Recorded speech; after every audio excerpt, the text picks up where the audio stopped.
Сұлы жер бетінде 4000 жылдан бұрын пайда болған дәнді дақыл. Ол туралы алғашқы жазбаларда Греция мен Үндістанның медициналық трактаттарынан кездестіруге болады. Ал бұл өсімдіктің дәндері ежелгі жерлеулерді қазғанда табылған. Сұлының тарихи отаны Монғолия мен Қытай болып саналады. Қазіргі кезде ол көптеген европалық елдерде өседі. Сұлы ботқасы ағылшындардың дәстүрлі таңғы асы ғана болып қоймай, Ұлыбританияның ұлттық символына айналған екен. Сіздермен бірге дертке дауа арнасы. Достар, біздің арнаны 72% адамдар арнаға тіркелусіз қарайды екен. Егер де сіз осы видеоны көріп отырсаңыз, арнаға тіркеліп, лайк басып, қоңыраушаны баса кетіңіз. Сіздің оп-оңай болмашы ғана әрекетіңіз бізді шабыттандырады. Ежелгі Қытай, Мысыр мен Үндістанның шипагерлері онымен ауруларды емдеген және жалпы нығайтатын әрі тыныштандыратын құрал ретінде қолданған. Қазір сұлыдан жасалатын ең танымал өнімдер сұлы қауызы, печене мен ұн болып саналады. Сұлының химиялық құрамы және құнарлығы. Сұлының пайдасы оның бай құрамымен байланысты.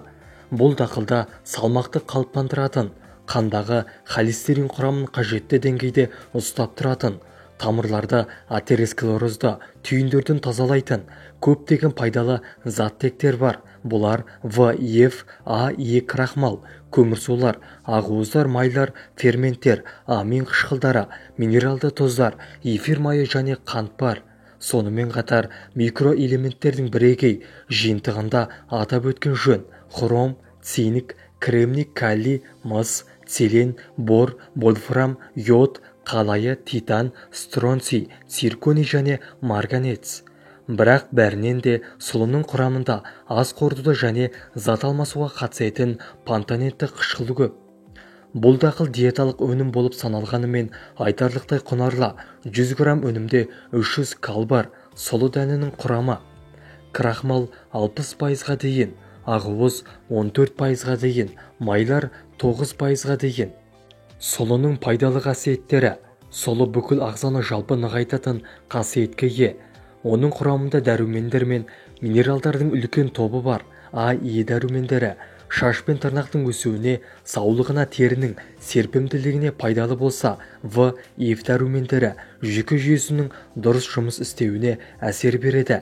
Асқазан ішек жолдарына оң ықпал береді. Күрделі көмірсуларды глюкозаға айналдырады.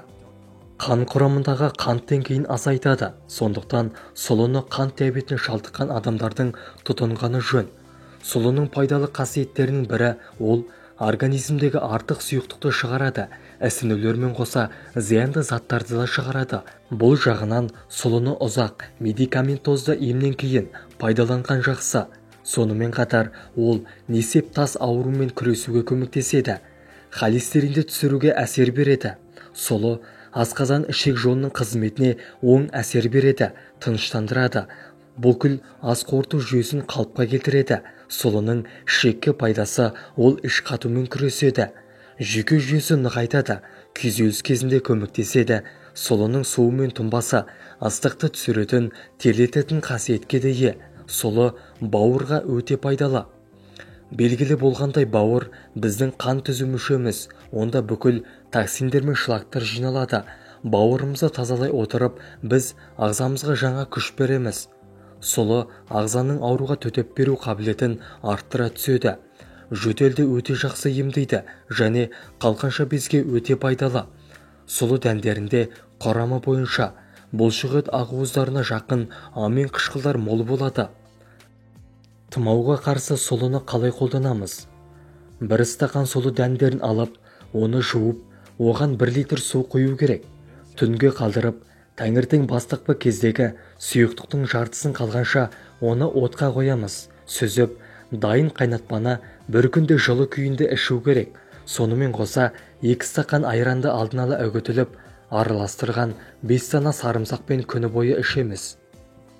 Бүйрек ауырғанда, дене ісінгенде 2 стақан сұлы дәніне 5 стақан қайнаған су құйып, 2 минут қайнатып алады да жарты сағаттан соң сүзеді. Қайнатпаны 2 ай күніне 3 рет астан жарты сағат бұрын ішіп тауысады. 1 ай демалып емді қайта жалғастырады. Асқазанның ойық жарасы бар адамдарға да өте пайдалы дейді емшілер. Құрғақ жөтелге қарсы. Сұлыдан сүт қайнатпасын әзірлеу үшін қауызымен бірге 1 стақан сұлы керек.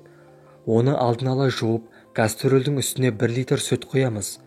Оны 1 және 3 сағат бойы әлсіз отта бұқтырамыз. Осы уақыт арасында сүт сарғаюы мүмкін. Бұл қалыпты реакция. Бұдан соң қайнатпа сүзіліп, оған сары май, 50 грамм майға 1 стақан сүт және бал, 1 қасық бал 1 стақан сүтке қосылады. Барлығын жақсылап араластырамыз. Қайнатпаны күні бойы жарты стаканнан тәулігіне 6 ретке дейін қабылдайды. Бірақ міндетті түрде бұл сұйықтықтың 1 стаканын қабылдау керек. Май мен балды қалауыңызша азайтып не көбейтуіңізге болады. Алайда бұл 2 ингредиент жөтелдің кез келген түрінде өте маңызды.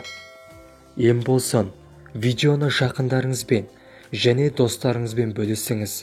Келесі видеода кездескенше сау саламатта болайық.